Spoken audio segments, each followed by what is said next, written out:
Good afternoon, everybody. So, everybody's out there waiting for T-Rump to croak, ready for him to just be out of here. But, so happy that experts are saying that it looks like he has congestive heart failure or renal failure, which most of us in the medical profession know, and I'm not a doctor. We know that if you start off with congestive heart failure and it goes on and it's uncontrolled and unmedicated for a long time, like he clearly looks like it because his ankles are swollen. I saw a photo of his face. His face looks swollen. But with congestive heart failure, the heart isn't pumping enough blood throughout the body. And what is part of the blood? Hemoglobin. What does hemoglobin bring throughout the body? Oxygen. So if the blood isn't pumping properly throughout the body, we're not delivering enough oxygen to our organs. So if you have congestive heart failure and you're not delivering oxygen to your organs, what happens to those organs? They begin to fail. So with congestive heart failure can come liver failure and kidney failure. Also, it can give you dementia-like symptoms, actual dementia, because you're not getting enough oxygen to your brain, so you're not forming thoughts like you're supposed to. You're stumbling. You just aren't normal when it comes to like your brain function. So it affects the entire body from head to toe, and there are different levels to it, or grades, I would say. So at one point, a person could need a defibrillator and a pacemaker along with different medications to keep the heart beating correctly. And at one point, just medication, diuretics, different things like that. It depends on how far the heart failure is. But Trump looks like, guys, I'm saying it again, I'm not a doctor. I do not make diagnoses. But it looks like he's at a later stage because of the amount of swelling. Because when you watch him walk down the red carpet the other day, he was literally zigzagging. He's been bending over for a long time. If you guys remember the tarmac with him and Newsom was upright and Trump was slumped over. That was the first sign that something was wrong, a lot of people said. So, let's not wait and hope and pray for someone to, no longer be here, to be in eternal rest.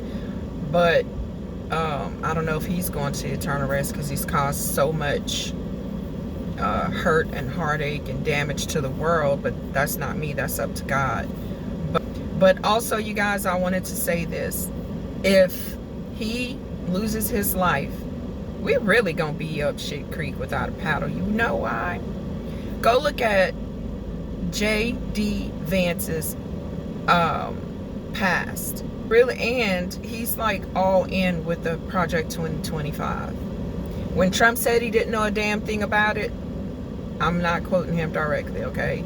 But he said he didn't know about Project 2025. I believe him, even though he's a liar. But I believe he didn't know anything about it. But I believe J.D. Vance knows about everything in there.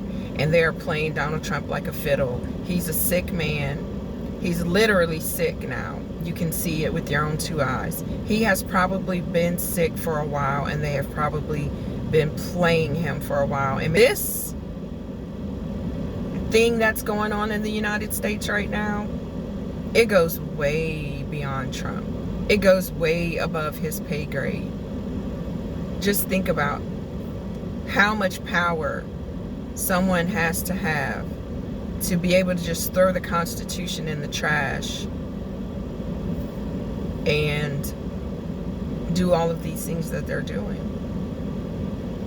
If you don't think we're in trouble, whether Trump makes it or not, like I said before, this country will never be the same again. And we may have to run for the hills.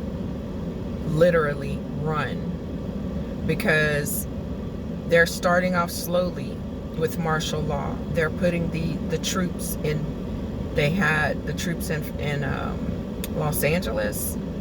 Now they have them in D.C. And it doesn't matter what these judges say. They can't stop what's already started. They're not going to be able to roll it back. And I think every major city across the United States is going to have some kind of military force in it. That's just my opinion. I'm not a fortune teller, but the way things are going,